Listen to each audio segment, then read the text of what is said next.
Hello everyone. Today's video is going to be about reconditioning or rebuilding a Jon-E standard hand warmer.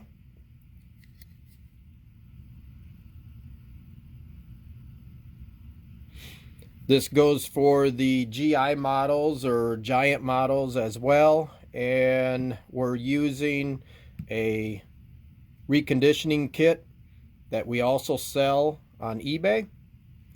So we also make a kit for the GIs, and which entails a little bit larger burner filament here, as well as a carbon fiber protector and a little bit longer wick than what is supplied with the standard kit. So this one is, I believe, 1967 stainless steel. Doesn't matter if it's stainless or chrome. And just so you get the right size kit for the right unit.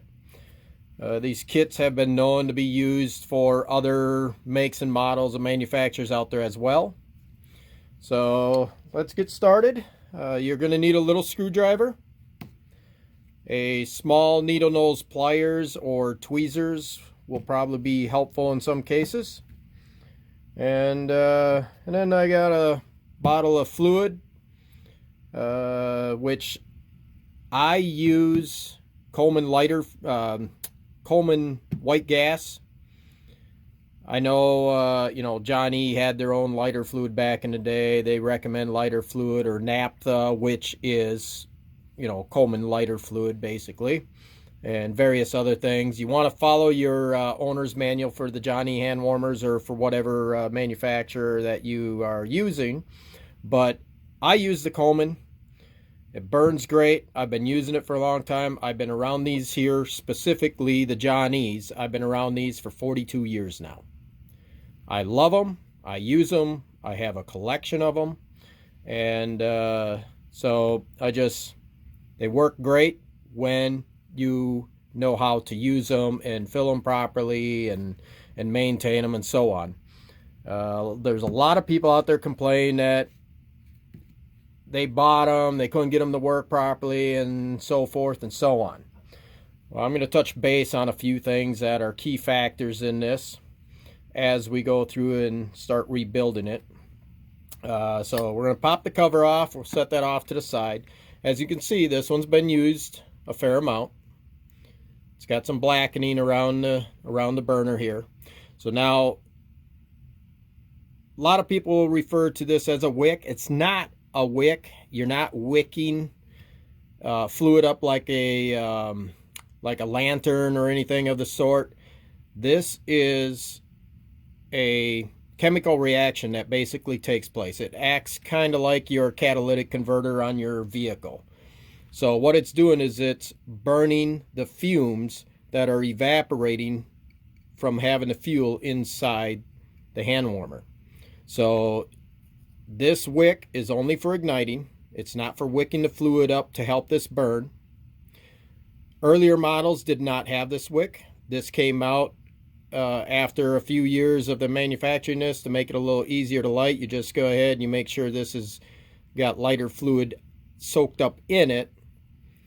And so it's good that if you go to fill this with lighter fluid, it's good to put a couple of drops on here potentially. If you're going to be using this to light the burner, you don't have to use it. But because otherwise, if it doesn't get soaked up with enough fluid, it'll just burn the wick and it's going to burn it down, which our rebuild kit includes the wick. So as you can see from the heat of the element, it likes to char the top of the cotton filament, which can also prevent proper evaporation that takes place. So the hotter this gets, so it takes time to warm up. So you want to warm this up. And what I like to do is take my lighter, because I use one of the torch style lighters as soon as I find it here.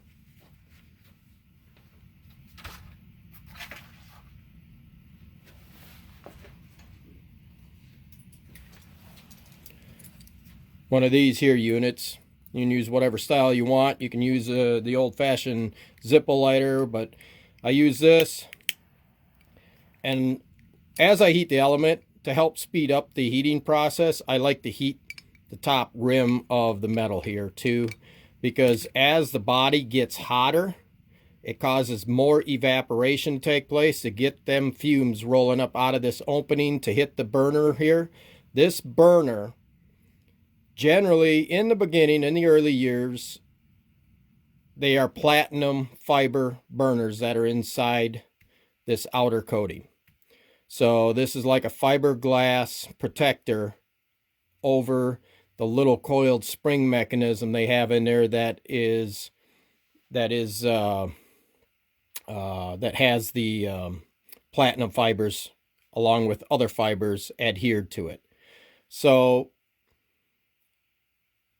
this here is mainly for protecting that and keeping those very small platinum fibers falling off and falling all over the place. And that's the other thing. You don't want to just fling this off or drop it. You drop these, it's going to knock those fibers loose inside this burner. And that's one thing that causes them to not work very good after a few uses, because if somebody, you know, you're using it and if you drop it on the floor, bangs it around, or you fling this off and you grab it while it's hot and it's like, oh man, that's hot, and you drop it. Every time you drop this or bang it around, you're knocking those fibers loose and it's not going to work properly. So you want to avoid dropping these things at all costs. And the other thing that prevents these, especially on the GIs, I see it a lot on the GIs because the burners are bigger, and I do see it maybe 50-50 or so on the standard units, especially with other manufacturers and models as well. These burners, the burner filament is pushed way up in the air. There's a big gap between the burner and the bottom platform here of the burner housing. And when you have that, you have a big gaping hole right here where as the fumes are coming up, they can escape and come right out here without even being burned. You want as much of them fumes coming up through this burner as possible. So you want this sitting down as close as you can get to the top of this. But at the same time, when you do that, you get this charring. And that's where in our rebuild kit, we have a carbon fiber to help protect against that burning, the charring of the cotton. And as you can see, it's cut out for the wick models. If you do not have a wick model, it doesn't matter. You tuck it in there, it doesn't matter. But for the wick models, same one goes for our GI units. They, you just go ahead and you tuck it in. As you can see, these are laser cut to fit specifically the Jon-E models. So it is notched, so you go ahead and tuck it in there and it fits around the wick, and we're going to go through all that here. But so let's see, we covered the charring, we covered the burner. I guess we can kind of get started here. So this wick is in good shape, really doesn't need to be replaced, but we're going to do it anyway for the sake of this video. So first thing I'm going to do is I'm going to grab that. I'm going to pull it out. Look, this is a factory wick. I don't know how much of this got burned off, but usually they're longer than this. But the new one is definitely twice the length. So we're going to take that, put that off to the side. And now this here, this is just a cotton type of fiber stuff. And I will say, before doing any work on these, you should always take safety precautions, wearing glasses, protective glasses or goggles, respirator, or some kind of a breathing mask, as well as gloves. I'm not using gloves, and I'm not using a respirator for the sake of you being able to hear me properly here in this video. But I do advise anyone to, if you're doing any of this stuff, because you're dealing with chemicals and whatever else, leftover chemicals or whatever the filament or the heating elements were made from the factory and so forth. You just never know. But for this sake of the video, for one-time use here for me, I'm okay with taking the risk. So, what we're going to do, a lot of times you can just kind of fluff the top charred area off just with a fine, with a little screwdriver. Or you can use a knife, just work it back and forth a little bit.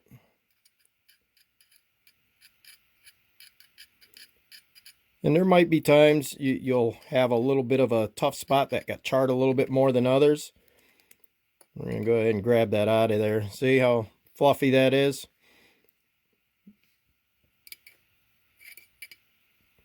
You don't have to get carried away and destroy everything. Just be gentle. It's pretty forgiving. You don't want to be pulling out, excuse me, you don't want to be pulling out big chunks of it.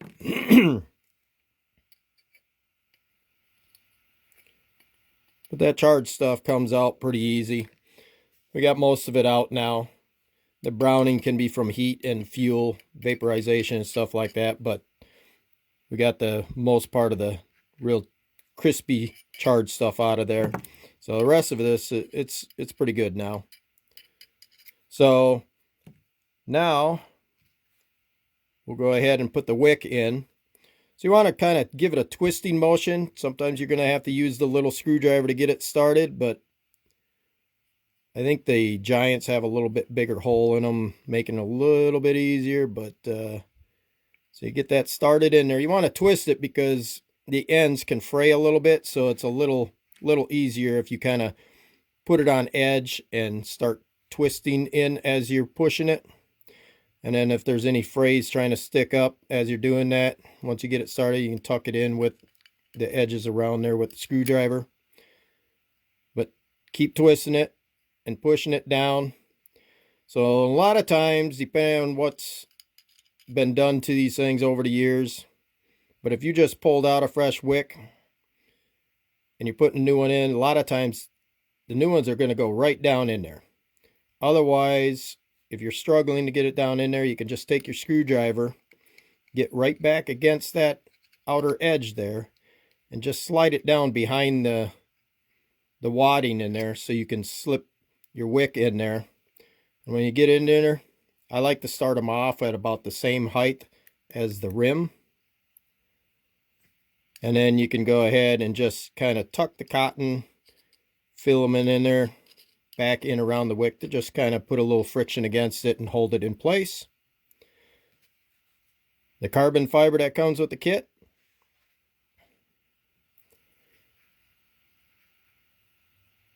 Go ahead.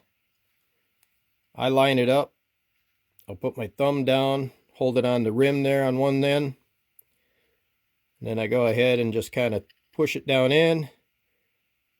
And then start pushing the one end in around the edges. And then flip it around. And kind of grab it. Pull backward a little bit. So that way you're not pulling the other side out. And then start tucking it in out toward the end and the edges. And you could take a peek in there. And there you go. That slot is around the wick. And that's it. And the nice thing about the carbon fiber too is it helps to hold that cotton down away from the burner.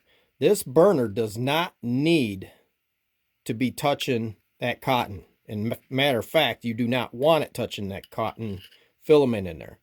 It's not a wicking process. It relies on the vapors and the chemical reaction. Once you heat this up, the platinum reacts with the vapors and burns them, just like the catalytic converter on your vehicle burns the excess fumes and exhaust gases and everything that goes through your exhaust.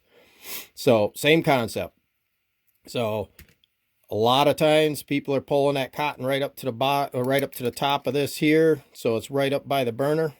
You don't want that, and that's what's going to cause that charring, and it's going to interfere with the vaporization process of the fuel that's in there when it's heating up. So it looks like our wick got pushed down here a little bit as we tucked that fiber in there, so I just pulled it back up to make sure it doesn't try and keep sneaking down there. So now to this here, these here are generally, some of these will have a little bit of cardboard type, I think it's asbestos, a little sleeve in there with the platinum on there, but this here, this one I think has got the spring, the little coiled spring system that they have in there. So I'm just going to go in and get my screwdriver on the one end, and I'll show you what's going on once I get this popped up out of here. If I can get it out.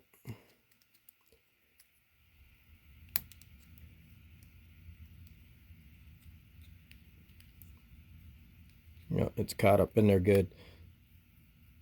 So if you look at the ends, there's tabs in here, and some of them are bent in more than others. So then this one's bent in pretty good. It's hooking the ends of the spring pretty good. So I'm going to go in and I'm going to try and bend those tabs up a little bit.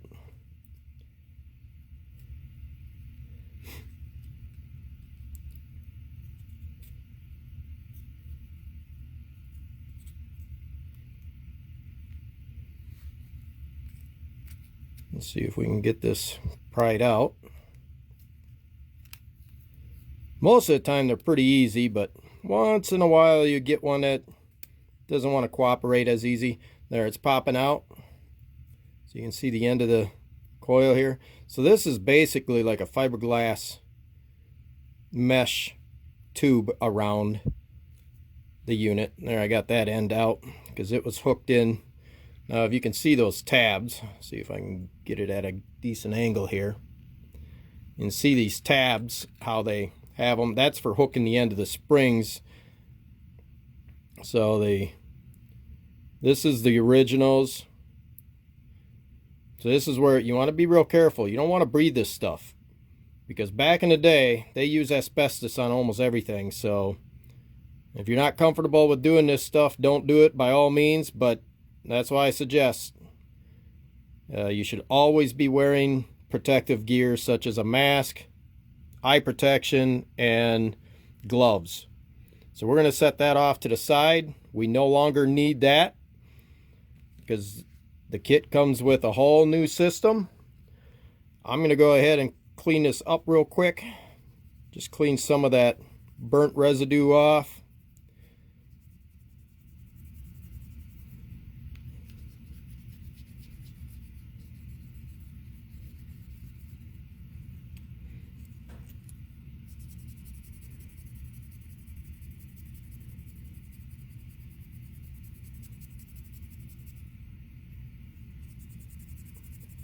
It doesn't take much. Don't have to use a lot of pressure.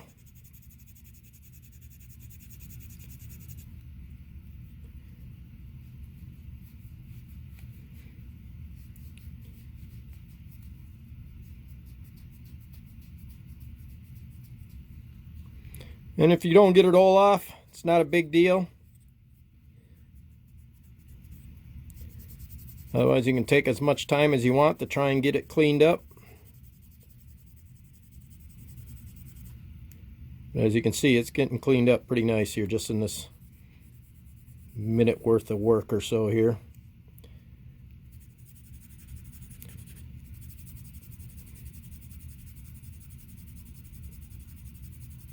But in my opinion, the cleaner you can keep them, the better, because it's just that much more stuff that's not trying to take away from the heating capability, because this is all metal. This helps to distribute the heat. You want this to get hot and distribute the heat through the shell of the hand warmer. All right, we're going to wipe that all down here a bit.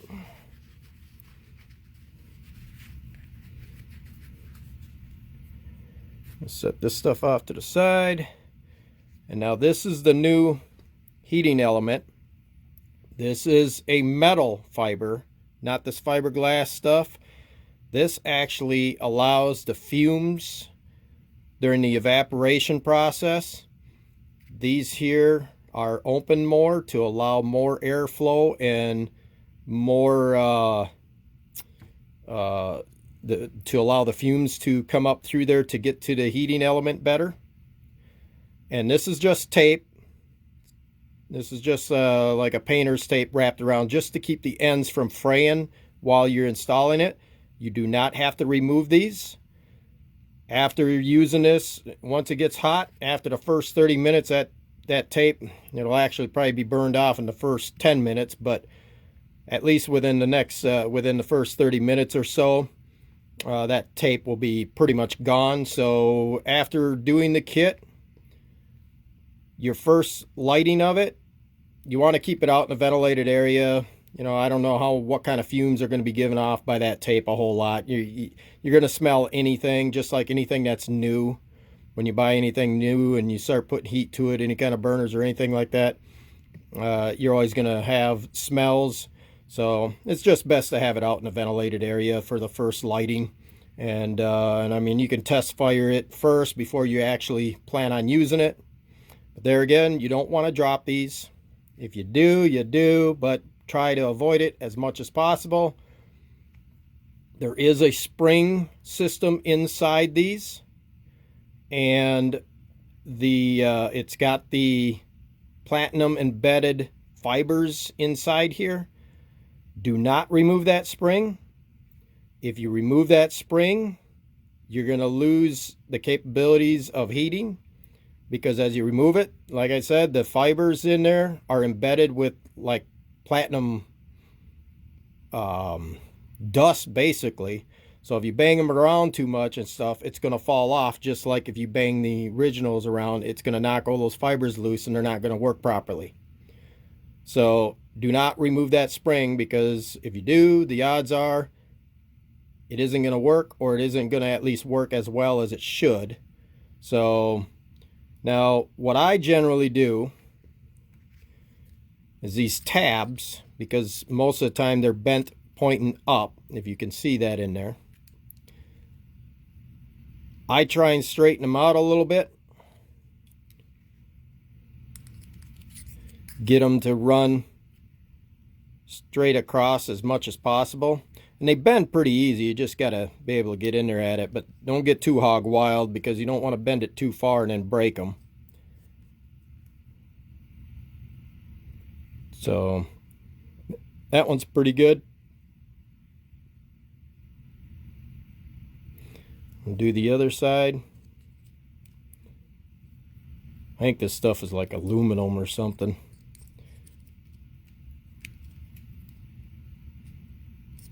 Yeah, that worked a little bit better there coming in. I stuck the tip of one side of my little needle nose pliers there. Made it a little bit easier since they fit in there. So they're pretty much shooting straight out at each other now. So what you're going to do is you're going to center the spring on those tabs. And if you have the style that doesn't have the tabs, no problem. The spring will fit. As you can see, it already is made to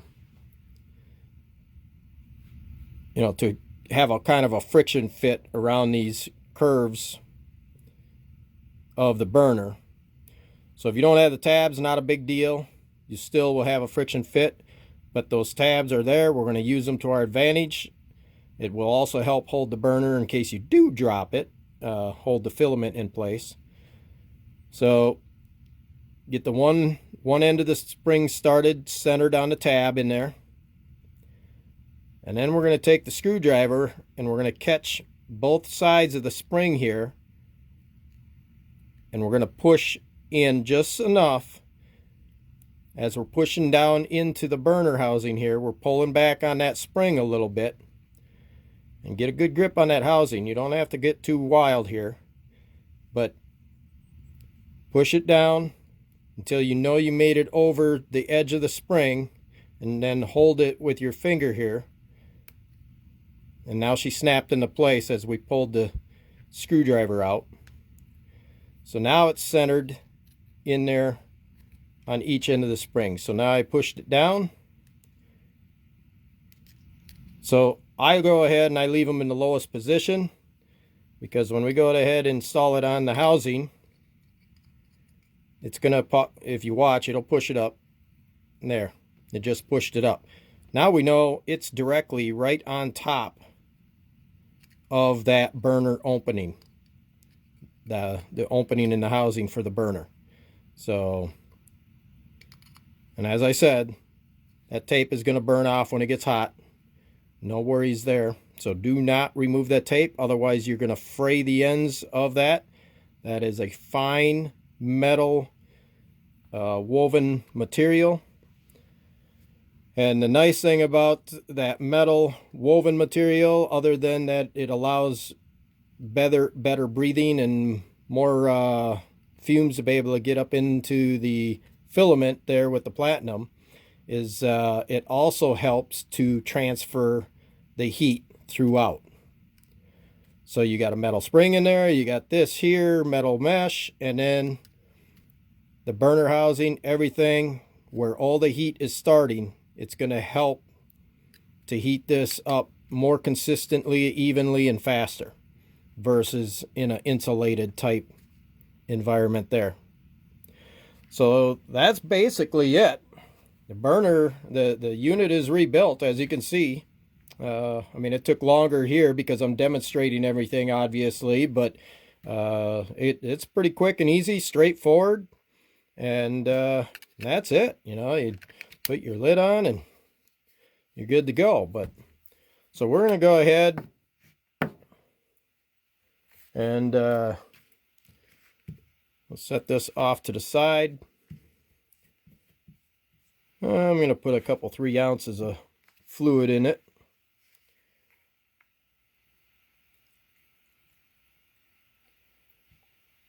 I'm going to get another towel here for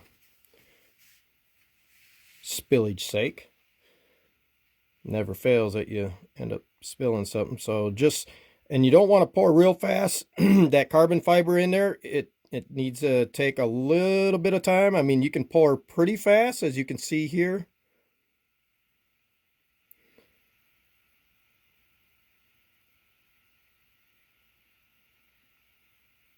But it does restrict the flow of pouring the fluid down in there a little bit.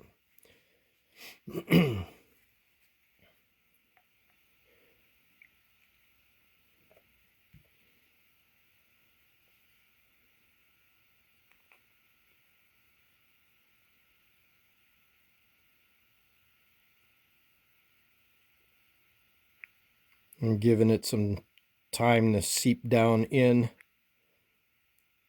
that cotton filament in there. I'll do another one here.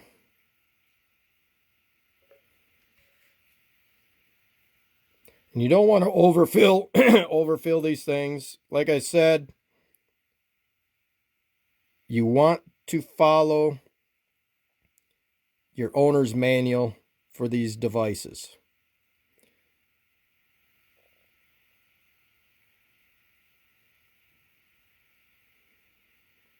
So I know the Jon-E models, like this one, as well as the GIs, the giant versions. You're once you put your fluid in there, you're supposed to shake it upside down. You see there's some, not too much. You don't want it to be pouring out. So there's a little bit coming out of there. So you want to shake it so to the point where, so that way it's not gonna just pour out, like pouring out of the bottle or anything like that. So you shake that, put your burner back on, and before anyone goes ahead and gets wild saying, "Oh, Coleman fuel, that's got that is very explosive and everything," well, do your research. Coleman fuel has the same flash point as lighter fluid. I believe it's 70 degrees Fahrenheit. So go ahead and take a look yourself. Always do your research. By all means, do your research. So even for me here, do your research. Everybody makes mistakes, and there are a lot of people out there that may unintentionally mislead individuals, but like I said, the vast majority of lighter fluids and the Coleman white gas are pretty equal on the flash point. So I'm going to go ahead and heat this up and see what we do here.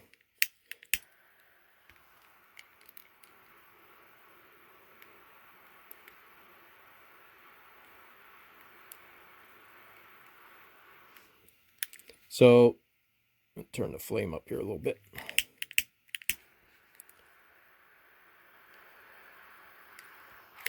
Well, I wasn't going to use the wick, but as you saw, that's how you use the wick, and then you just hold it.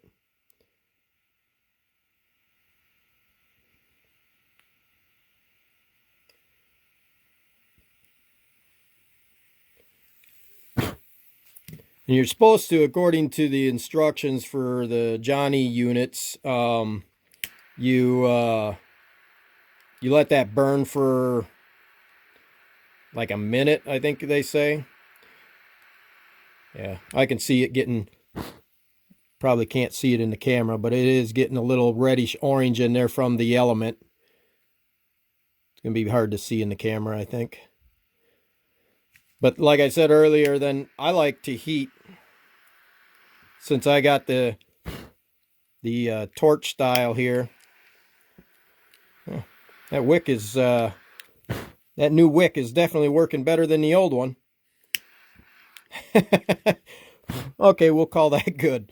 So, but I like to heat this up, and then that way it heats up quicker yet, so you can put it to use and so forth. So we'll get this put on there, and then now generally you leave this sit somewhere on a non-burnable surface, not a tablecloth. So we're going to set this on a metal shelf for the time being, and we'll let that burn out, start heating up and getting hot. So it's definitely getting warm already. I have one of these here, a little meat thermometer. I don't have one of those fancy digital thermometer units other than this, so we'll see. I've never tried this before, on off. I never tried it for like on the lighter, so, or on the hand warmer. We're at about 70 degrees or so right now. Let's see how this works out. Well, it's heating up.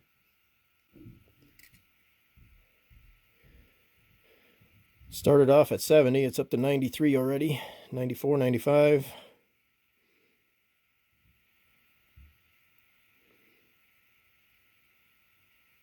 100.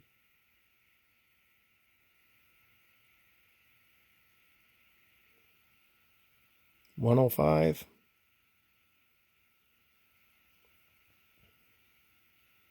108. I think it's showing up in the camera.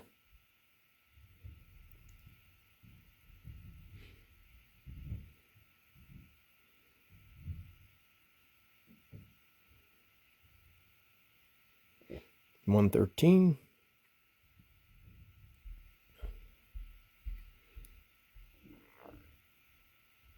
115. Check it out here. Oh yeah, she's heating up good all the way around here so far. Check it out up here on top once and see. I'm gonna drop a little bit. Well, we're 111, 112, 116, 120, 126, 130, 135, 140. Hopefully you guys are seeing that in the camera. Sometimes the glare for the light 152. Yeah, she's getting hot. I gotta move my hand down a little bit further. I should be wearing my gloves. So you don't want to handle these things when they're lit. You should always be wearing gloves. Wear some insulated or leather gloves. And you should never use them without your pouch. Wherever my pouch is at here.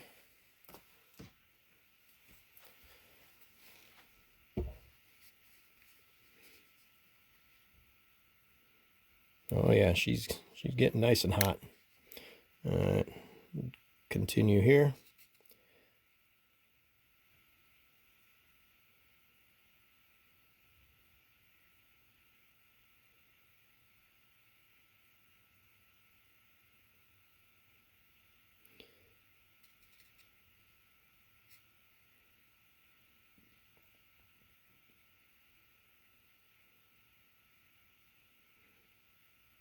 And these kits we sell, they're really nice kits, very high quality.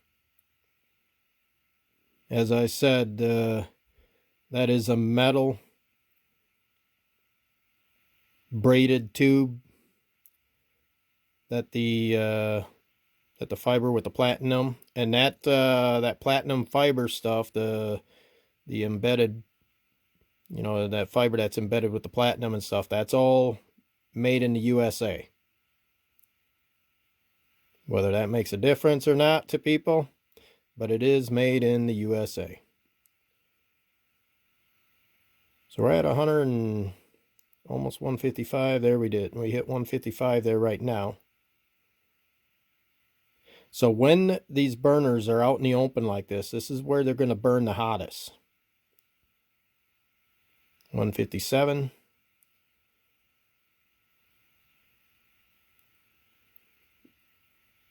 So that's where, when you put the burner in your pouch, it restricts some of the airflow. So then they're not going to burn as hot either. We're going to pull 160. Looks like we're gonna. Pretty quick here. 160. And I don't even know how long we've been going here. Maybe 5 minutes. Can't be much more than 5 minutes if we have been. I haven't been looking at the clock. But she's hot. Getting nice and hot down here. And that's where that metal element, with the metal spring and the metal braided tube and the metal burner and everything, it's all working together to help transfer the heat into here and down, so it creates as good a evaporation process as you can get to get those fumes flowing up through that burner to keep her burning and keep it hot. So if you're having troubles with your burners or with your hand warmers not working, then it's either the fibers are all knocked loose, or somebody used some kind of fuel in there at one time. I've heard of people putting kerosene in these things and wondering why they don't work. Well, the platinum isn't going to work the way it should for burning the fumes from kerosene. So you want a good quality fuel with the least amount of impurities in it as possible, because otherwise them fumes, if it's more oily and stuff and it starts getting into those platinum fibers and stuff, it's not going to work properly either. So you need a nice clean fuel. It needs a clean burn clean, and that's how you're going to get as many years of use as you can out of it. Don't drop them. Treat them good. Baby them. I mean, they're pretty much indestructible, but that burner, like I said, you know, they can be sensitive. And I'm going to use this rag here. And to make sure that this burner is seated down. You don't want that big air gap. You don't want the cotton fibers right up to the bottom there. It all works together. You want that. You want the great evaporation, as good a evaporation process taking place as possible. And I've been around these things for 42 years at the making of this video, and I love them. They do give off a little bit of a smell, you know, kind of like if you're running a Zippo lighter and stuff. A lot of us old school guys, we like that smell. But we just keep using them over and over, and you're not having to worry about packets or throwing packets away afterwards and stuff. And you know, for all the environmentalists out there, so a little bit of fuel, that little bit of fuel I put in there is going to last. Oh, that'll last at least probably 18 hours. I put almost 3/4 of a cup of these, so I put about 3 of those in there. But that'll run for probably about 18 hours, somewhere in there. And it must have had some in there yet, because it should have took a little bit more than that, actually. So it might even run on the full fill-up, because we were shaking some out. So it'll probably run 24 hours more likely, and that's how they advertise them as. When they're full, they'll produce about 24 hours worth of heat. So yeah, she's good and hot there. So anyway, back to the bag and restricting airflow. So I don't know what we're at for a temperature here now. Probably take a little while to get back up there.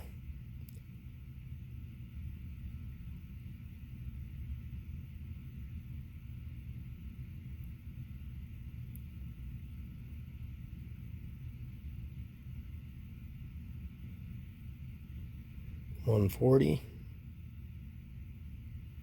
$145, $150,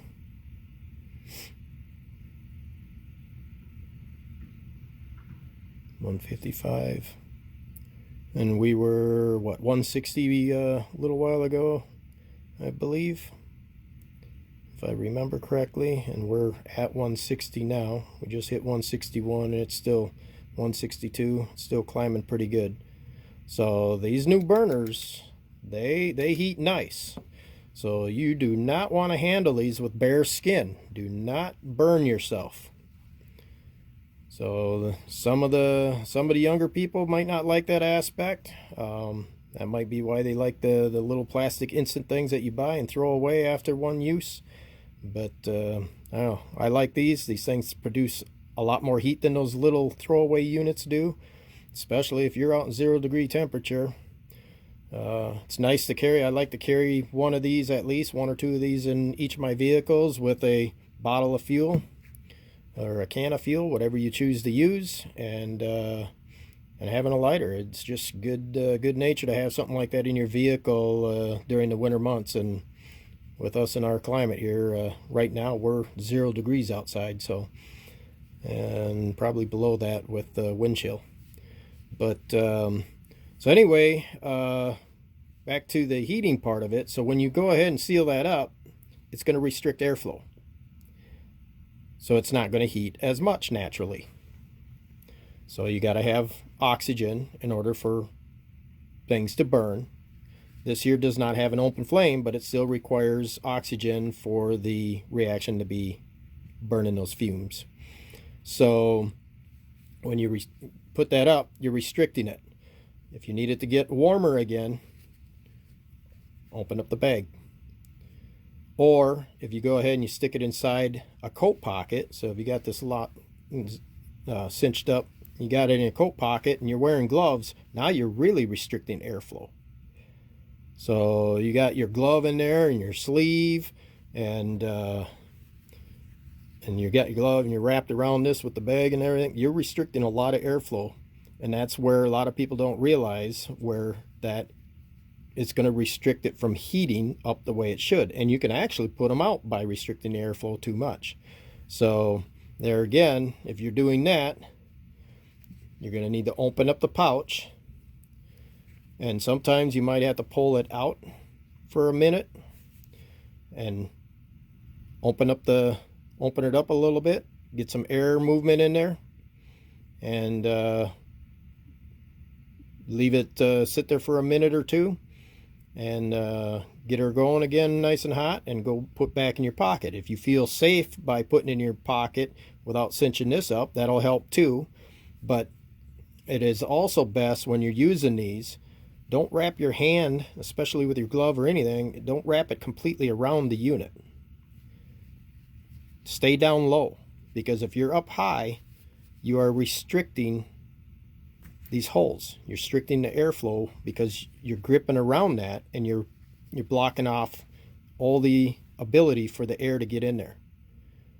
So you want to hold them down toward the bottom half if you're going to be holding them. So keep that bottom, or keep that top half open there somewhat, so the air can keep getting in there and circulating and burning with the fumes. Another thing I forgot to mention, we'll go back here. Hold on to this thing.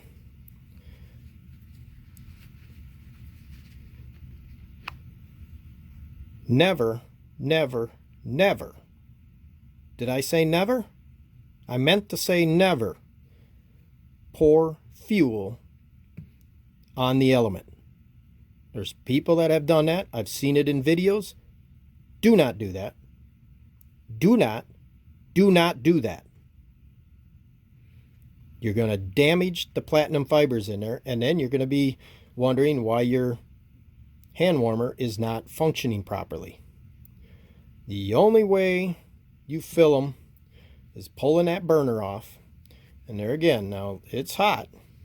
I can pull it off for a brief moment, and I can put the burner back on. But that's how you fill them. And that's how you put them out too. So if you want to, when you're done using it, and if it's still burning and still hot, never, ever, ever leave one of these unattended. There again, did I say never? Never, ever leave them unattended when they are ignited and burning. When you're done using them, use gloves or a hot mitt or a rag of some sort, non-flammable preferably, and non-melting, and put that off to the side. Put the burner off to the side, and then take this and set that off to the side somewhere on places where it can't catch fire. Even if it tips over, it cannot catch fire. Safety is by far the most important thing with these things. Don't burn yourself. Wear gloves when handling them. But when this cools down, when the burner's cold, it's good to go. Doesn't matter if there's fuel in there. You can put the burner back on if you wish once it is cold. But never, never leave them unattended or in a coat pocket, pants pocket, anything, deliberately or by accident.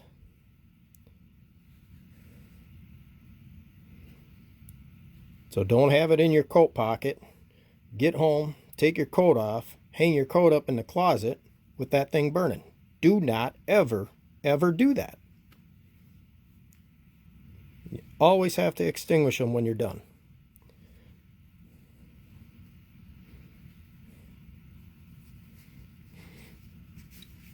And that's pretty much it. This should be cooled down enough now. These standard models, you gotta be careful a little bit, because that wick hangs out real tight to the edge when you put the lid on, so you don't pinch that wick anymore and you have to. But that's it in a nutshell, I guess. Any questions, feel free to ask. But well, that's it. And that's okay to sit here for now. It's going to keep heating up here. I'm going to grab that the GI one here quick. There's the GI model.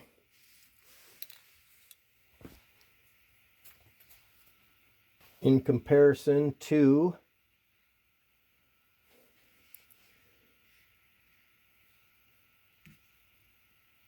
the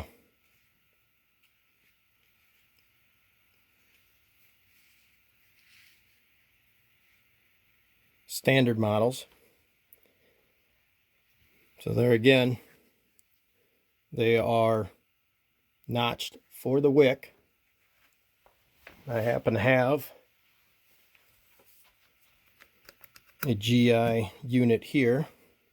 Doesn't have the burner on it right now. This one has not been rebuilt or reconditioned, whatever you want to call it. But so it needs the fiber in there, the wick, and so forth. But there again,